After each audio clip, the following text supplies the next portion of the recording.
রক্তাক্ত পাখিটা ওই জানার ডানা ঝাপটায়, নিষাদের চোখে মুখে বড় বড় উল্লাস। পৃথিবী নিহত পাখি ধনতন্ত্র ব্যাট, শোষণের স্বরে বয় অন্তিম নিঃশ্বাস। এই রে ছোটবাবু আসছে, এই শোনো, আজকের মতো ছেড়ে দেন ছোটবাবু।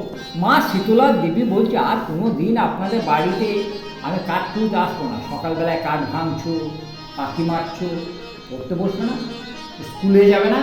ছেলেটি কে? এটা ঝিনুকদির ভাই। শোয়া আড্ডা জয়িতকেই ভারতজিদের বাগানে কাঠ কাটতে আসতে দেখি তোকে আমি জুতো মেরে তোর মুখ ভেঙে দেবো। আশ্চর্য, কলকাতার সভ্য সমাজের মানুষ, ডাক্তারি পাস করে প্র্যাকটিস করছো, অথচ রক্ত তোমার সেই। সকালবেলায় বাউলিপাড়ায় কি ঘটনা ঘটে শুনেছি। কোথায় যাচ্ছ? ঝিনুকদি আর চান্দুদার কাছে কৈফিয়ত চাইবে। কি কৈফিয়ত চাইবে? কেন তারা ছেড়ে দিল মদমত্ত হাতে? যে ধরেছে ইজ্জত ফসল রক্ত চেঁচা ভুয়ে, ওরাইয়া দিল না কেন ধর্মাত্ম কিষান? বিদ্রোহের একটা মাত্র ফুয়ে সর্বনাশ। ও শুনো শেষ পর্যন্ত, না না, ওকে তার এ পথে গুটি দিলে চলবে না। আগে আমি কাকাবাবুকে সব কথা বলবো, তারপর দেখবো কেয়ার গায়ে 103 ডিগ্রি জ্বর। তা এই অবস্থায় বাগানে এলে কেন? চলো চলো বাড়ি চলো। ওই দেখি ও এই বুঝি তোমার জ্বর? হ্যাঁ ছেড়ে গেল, কিন্তু কি সাংঘাতিক ভয় পেয়েছিলাম যেন।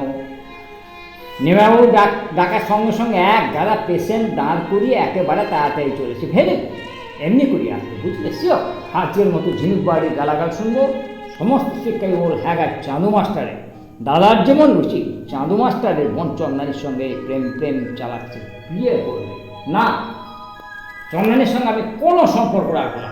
অসভ্য ছোট লোকের বংশ। হাঁড়ি বাবুদের সঙ্গে কোনো তফাৎ নেই। আরে বাবা কোথায়? কেন দরকার? হরে কৃষ্ণ কৃষ্ণ কৃষ্ণ হরে হরে। বাহ বাহ, তোমরা সবাই বাগানে বেড়াচ্ছ, ভালো ভালো। ফাঁকা হাওয়ায় বেড়ানো ভালো। বাউরিপাড়ায় ঘটনা শুনেছেন? জব্বার বললে শুনলাম, শুনেও চুপ করে আছেন। কি করবো বাবাজি, আমি নির্বিবাদী লোক, কারো সাথেও নেই, কারো পাঁচেও নেই। তাছাড়া ওরা অশিক্ষিত মুখ্যু বাবা। কাজের লোককে বেশি কথা বলতে নেই। তাছাড়া বড় গাছকে একটু বেশি ঝড় তো সহ্য করতেই হবে। কটা বাজলো ডাক্তারবাবু? এসো চাঁদু, এসো এসো এসো এসো, তোমার কথাই হচ্ছিল। কি হলো ডাক্তারবাবু? আমার কথায় জবাব দিলেন না। যাত্রার কথা জবাব আমি দিতে হবে ডাক্তারবাবু। কারণ ভারতীয় বাড়িতে চাকরি করতে আসেন নেই, এসেছেন হেলথ সেন্টারে ডাক্তার হয়ে। তাতে কি যান হাসপাতালে গিয়ে দেখুন গরিব মানুষের দল, পেটে ভাত নেই, অসুস্থ রোগীর দল লাইনে দাঁড়িয়ে কষ্ট পাচ্ছে, আর উনি এসেছেন বাণিজ্য বাড়িতে চা খেতে আর গল্প করতে। গেট আউট, আইসে গেট আউট। আমার কথাটা আমাকে না বলে ডাক্তারবাবুকে বলো। কে আপনি? কিন্তু সহ্যের সীমা ছাড়িয়ে যাচ্ছেন চাঁদু। আমার সীমা অনেক আগে ছাড়িয়ে গেছেন তোমার বাবা। 30 বছর ধরে গোটা গ্রামটাকে উনি চিবে খেয়েছেন। পঞ্চায়েত থেকে আরম্ভ করে স্কুলের চাবি কাঠি পর্যন্ত ওনার হাতে।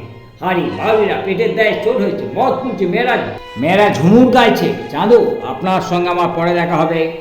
এখন ডাক্তারবাবুকে হাসপাতালে যেতে বলো, না হলে বলো। বাবা থামলে কেন? থামলাম এই জন্যে, যাকে বললাম তিনি ঠিক বুঝতে পেরেছেন। যদি তিনি বুঝতে না পারেন, এরপর আমি তাকে ভালো করে বুঝিয়ে দেবো।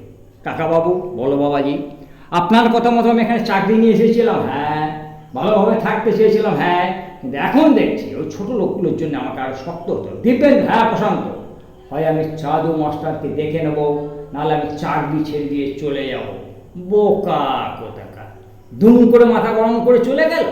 বাবা চাঁদু মাস্টার গায়ে এসে ছোট লোকদের তাতাচ্ছে, ওরা তুলুক না আমার বিরুদ্ধে হাত। ঠাকুরের কৃপায় আমার হাতেই যে ওদের ভাত। হরে রাম রাম রাম হরে হরে।